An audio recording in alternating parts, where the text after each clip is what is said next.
శ్మశానంకి మీరు అన్నిసార్లు వెళ్ళడానికి ఏంది అని అడిగారు. చూడు ఎంత రిలాక్స్డ్గా ఉందో. అది అమలాకి జ్వరం తెప్పించేసి సిగ్గు లేకుండా రిలాక్స్డ్గా ఊపుకుంటూ కూర్చుంది. మీ క్వశ్చన్ ఏంది? ఎమోషన్స్ లేకుండా ఉండమని చెప్పలేదు పాప, ప్రాక్టికల్గా ఉండమని చెప్పిన. సరే, మీ క్వశ్చన్ ఏంది? మీ శ్మశానంది ఏంటి అంటే ఆ ఫ్యాంటసీ ఏంటి అని అడిగారు. బేసిక్గా చెప్తే ఏమైంది అంటే సెల్ఫ్ డబ్బా అయింది. నేను అందుకే మనం అది జనాలతో కలవలేం కాబట్టి సైలెంట్గా నేనొక్కటి నా రూమ్లో నీ పేషెంట్స్ నా పని అని ఎందుకు కూర్చుంటా అంటే ఎవరికి ఇవన్నీ నాన్ సింక్ అనమాట. సో నాకు ఈ ప్రపంచం కట్టే శ్మశానమే చాలా హ్యాపీగా అనిపిస్తుంది. అంటే అదేదో నా ప్లేస్ లాగా ఏదో ప్రశాంతంగా ఉన్నట్లు. ఈ ప్రపంచంతో ఏందో చాలా కష్టంగా బతుకుతుంటాను నేను. అంటే అది వైరాగ్యం కాదు, అసహ్యం కాదు, బాధ కాదు, నాకు ఏది ఉండదు. నేను చాలా హ్యాపీగా ఉంటాను. కానీ ఇప్పుడు సింపుల్గా మీకు చెప్పాలంటే ఇది నేను ఇంతకుముందు కూడా చెప్పాను. ఇప్పుడు తపస్సు చేసేవాళ్ళు లేకుంటే ఎవరైనా దూరంగా ఉండేవాళ్ళు ఒక ఆశ్రమంలోనో ఎక్కడో ఉండి వాళ్ళకి కావాల్సింది వాళ్ళు కాన్సన్ట్రేట్ చేసి చేస్తారు. నా దిక్కుమాలను బతికిందంటే నీకు ఇచ్చిన రెస్పాన్సిబిలిటీస్ నువ్వు కంప్లీట్ చేయాలి. నువ్వు వేరే ఆప్షన్ లేదు నీకు. అది చేసిన తర్వాతనే నువ్వు దేవుడైనా ఇంకేదైనా. సో నేను ఉండేది ఏంది? Communication field. ఖచ్చితంగా ప్రతి 24 గంటలు ఆ రాత్రి పడుకునేటప్పుడు ఒక 6-7 గంటలు తప్ప కంటిన్యూగా ప్రాబ్లమ్స్ తోటే ఉంటా. ఎవరో ఒకటి సరేలే నిద్రపోతాను నేను. అట్లా ఉండేటప్పుడు ఏమైందంటే మనుషులంటేనే అంటే కమ్యూనికేషనే ఇష్టం లేకుండా ఆ కమ్యూనికేషనే ఉంటూ అట్ ది సేమ్ టైం మనం ఏమైతే మనతో మనం అలైన్ అవ్వడానికి స్పిరిచువల్ పాత్ ఏదైతే ఉందో అది చేయాలి. అది ఎంత మెంటల్ టార్చర్ ఉంటుందంటే ఆ మెంటల్ టార్చర్ కూడా పడకూడదు. మళ్ళీ ఇక్కడ స్టేబుల్ ఉండాలి. అది అచీవ్ చేయడం చాలా కష్టం అనిపిస్తుంది. సో ఎంత కాదన్నా నేను కూడా మనిషినే, నాకు కూడా అన్ని ఎమోషన్స్ ఉంటాయి. ఒక టైంలో నాకు కోపం వస్తుంది, ఈగో వస్తుంది, అన్నీ వస్తాయి. ఏంది అసలు వీళ్ళ కోసం ఎందుకు చేయాలి అని కూడా అనిపిస్తుంది. అట్లాంటి టైంలో శ్మశానం పోయి అలా నేను శ్మశానం లోపలికి పోవద్దని నాకు స్ట్రిక్ట్ రూల్ అనమాట మా వాళ్ళు. సో నేను బయట నుంచే కీర్తిని ఎవరినొకరిని అడుగుతా, అట్లా బయటకు అట్లా వస్తావా తోడుకని. అది అమావాస్య పౌర్ణమిలు తప్ప బయటకు వస్తానంటుంది. వెళ్తా అక్కడికి వెళ్ళి బయట కూర్చుంటా. బయట బండిలోనే కూర్చొని ఆర్యవైశ్య అదేంటివి అది ఆర్యవైశ్య శ్మశానంది అని ఏదో ఒక భవనం అని ఒకటి ఉంటుంది. దాని పక్కనే సమాధులు ఉంటాయి. ఎక్కడైనా సమాధులు కనిపించినప్పుడు నాకు తెలియకుండానే అయిపోతా. ఈ పిల్లేమో భయపడుతుంటుంది. ఇక్కడ వీళ్ళ పొలంకి వెళ్ళేటప్పుడు పెద్ద గార్బేజ్ ఒకటి ఉంటుంది, కాలుస్తుంటారు ఊరికి దూరంగా, కదిరికి దూరంగా. అక్కడంతా కూడా శ్మశానంది లాగుంటుంది. ఎందుకో పోవాలనిపిస్తుంది సడన్గా. అట్లా పోయినప్పుడు సడన్గా బడి తిప్పిచ్చేస్తా ఎటో చోట. కీర్తి ఒకటి ధైర్యంగా వస్తుంది తప్ప సాయి అయితే రాదు అసలు నాతో బయటికి. ఒకటి దానికి భయం వేస్తుంది. పోతాను. అది పోయినప్పుడు అంటే ఎట్లుంటుంది ఆ ఫీల్? మనుషులు ఉండరు, కమ్యూనికేషన్ ఉండదు, వాళ్ళ ఎమోషన్. అంటే నువ్వు నో చెప్పావనుకో, నువ్వు శత్రుత్వం ఏం చేయనక్కర్లేదు. వాళ్ళకి కావాల్సింది నువ్వు చేయకపోయినా, వాళ్ళు చెప్పేది నువ్వు మాట వినకపోయినా, నో చెప్పినా కూడా మనుషులకు శత్రుత్వం అవుతావు. సో ప్రతిదీ వాళ్ళ ఎమోషన్ అంతా నీ మీద రుద్దుతూ ఉంటారు.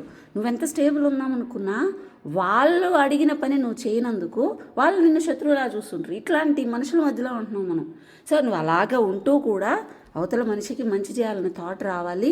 అండ్ నీతో నువ్వు అలైన్ అవుతూ స్టేబుల్గా కామ్గా ఉండాలి, చాలా కామ్గా ఉండాలి.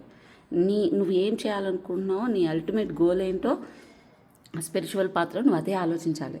మళ్ళీ దీంట్లో నువ్వు స్ట్రెస్ తీసుకోకూడదు, కంగారు పడకూడదు, ఎమోషనల్ ఇంబ్యాలెన్స్ అవ్వకూడదు, ఓవర్గా ఎగ్జైట్ అవ్వకూడదు. సో నువ్వు ఎంత స్టేబుల్ ఉంటే నువ్వు సిగ్నల్ లైక్ ఆ ఎనర్జీ, పాజిటివ్ ఎనర్జీ వైబ్స్ కానీ, లేకపోతే ఇదేమంటారు పాప యూనివర్సా, సో దీన్ని కానీ ఆ వైబ్స్ నువ్వు అంత ఫ్రీక్వెన్సీ నువ్వు మ్యాచ్ చేయగలుగుతావు. లేకపోతే నువ్వు ఆ సిగ్నల్స్ నీ లైఫ్లో ఏం జరుగుతుంది, నెక్స్ట్ స్టెప్ ఏంటి అనేది కూడా నీకు అర్థం కాదు. సో నువ్వు స్టేబుల్ ఉండాలి. నాకు ఒక్కొక్కసారి అది ఏదో చేజింగ్లా అనిపిస్తుంది మనుషులతో ఉండలేక. ఆ టైంలో నాకు అది చూసినప్పుడు అమ్మా ఇంత రిలాక్స్డ్గా హ్యాపీగా ఉంది అనిపిస్తుంది. నాకు ఒకసారి ఆ పాప అదేది కాలభైరవుడి టెంపుల్ నల్లమాడ కదా, నల్లమాడ దగ్గరికి మీకు ఎవరైనా హై వైబ్ ప్లేస్ అది మీకు కుదిరితే వెళ్ళండి. నల్లమాడలో ఊరికి దూరం ఆ పాప, అది ఊర్లో ఉందా, ఊరికి దాటా, ఊరికి దాటి అనుకుంటా.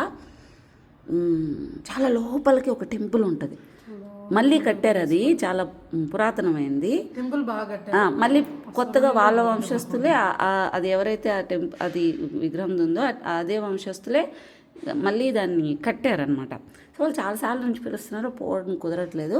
లాస్ట్ టైం బలవంతంగా పోయినా నేనే. అప్పుడు టైం ఎంత ఏంటది, 6 దాటేసి ఉంటుంది, 6:30 దాటింది. 6:30 నేను ఫస్ట్ టైం పోయినప్పుడు. నేను, సాయి, కీర్తి, డ్రైవర్ ఇమ్దాద్, మేమంతా పోయినాం. పోతే వీళ్ళు టెంపుల్ దగ్గరికి రావట్లా, భయపడుతున్నారు. దూరం పెట్టి ఇట్లా చూసి భయపడుతున్నారు వాళ్ళు. నాకు నిజంగా ఆ ప్లేస్ ఎంత హ్యాపీ అనిపించిందని నాకు తెలియట్లేదు. నాకు ఒక రకమైన లోపల ఆనందంగా ఉంది. మొత్తం చూశాను, అంతా తిరిగాను. నాకు మళ్ళీ సెకండ్ టైం కూడా వెళ్ళాను. బట్ ఫస్ట్ టైం వెళ్ళిన తర్వాత నాకు ఒకటి ఒక ఒక అది మీకు చెప్పడానికి నాకు రావట్లేదు. సో నేను ఏదైతే ఒక మెసేజ్ అనుకున్నాను నాకు అది వచ్చింది. సో నాకు అది వైబ్ మ్యాచ్ అయింది. సో వైబ్ మ్యాచ్ వచ్చింది. నేను ఆ టెంపుల్ కట్టిన వాళ్ళని అడిగిన, ఇక్కడ ఏమైనా శ్మశానం ఉందా అని. ఆ పక్కన యాక్చువల్లీ వాళ్ళ మదర్తో ఫాదర్తో ఏదో ఒక చిన్న సమాధి ఉంది అంతే. కానీ నాకెందుకు అక్కడ మొత్తం అంతా ముందు శ్మశానం లాగా అనిపించింది. ఏదన్నా ఉందా అండి ఇది కాలువైరావు టెంపుల్ దగ్గర? ఆ చింత చెట్టుని చూస్తుంటే ఆ సిచ్యువేషన్ ఎవరికైనా ఇలా భయంగా ఉంది, నాకు చాలా హ్యాపీగా ఉంది. ఏదన్నా ఉందా అండి ఇక్కడ అని అంటే అప్పుడు ఆ అంకుల్ అన్న అది వాళ్ళ పూర్వీకులంతా అక్కడ వేసారంట. ఎంత పీస్ఫుల్గా అనిపిస్తుంది తెలుసా, చింత చెట్టు, ఆ చుట్టుపక్కల ప్లేసు. దాని గానుగులు ఆడించే వాళ్ళంట. సో వాళ్ళ పూర్వకాలంలో అవి ఉన్నవి, ఆ గానుగులు అక్కడ పెట్టి మంచిగా టెంపుల్. సీరియస్లీ నాకు చాలా హ్యాపీగా అదొక పాజిటివ్ హై వైబ్ లాగా అనిపించింది. కానీ వీళ్ళు భయపడ్డారు. నేను ఎప్పుడైనా పోవాలనిపించినా వీళ్ళు నన్ను శ్మశానం తీసుకోపోరు కదా, ఎలాగో నాకు అర్థమైంది, నేను అక్కడికి వెళ్ళిపోతా. అలాంటివి చూసినప్పుడు శ్మశానం ఏమనిపిస్తుంది అంటే 0 స్టేట్కి వెళ్ళిపోతుంది మైండ్. దేని చూసుకొని ఎందుకు, మళ్ళీ ఇక్కడికే కదా, మనకి లేక ప్రాణం ఉంది. ఆ ప్రాణంతో ఉన్నప్పుడు ఏదో ఒకటి చేసిపోవాలి. ఏది పట్టించుకోకూడదు, ఏది మనసుకు తీసుకోకూడదు. మన కాలు చేయి ఆడుతుంది, పని చేస్తున్నాం, మాట్లాడుతున్నాం, ఎన్నఫ్. దీని మించి మనం పరిగెత్తద్దు, ఏది చేయొద్దు. సో ఆ థాట్ అనేది ఆ ప్రాసెస్ కోసం నాకు ఇష్టం అది చూసినప్పుడు అంతే. కానీ ఎందుకో తెలీదు, చాలా హ్యాపీగా తలుచుకున్నా కూడా చాలా సంతోషంగా ఉంటుంది. శివుడిదో ఏవో మరి నాకు తెలియదు, కానీ చాలా సంతోషంగా ఉంటుంది అది తలుచుకున్నా కూడా.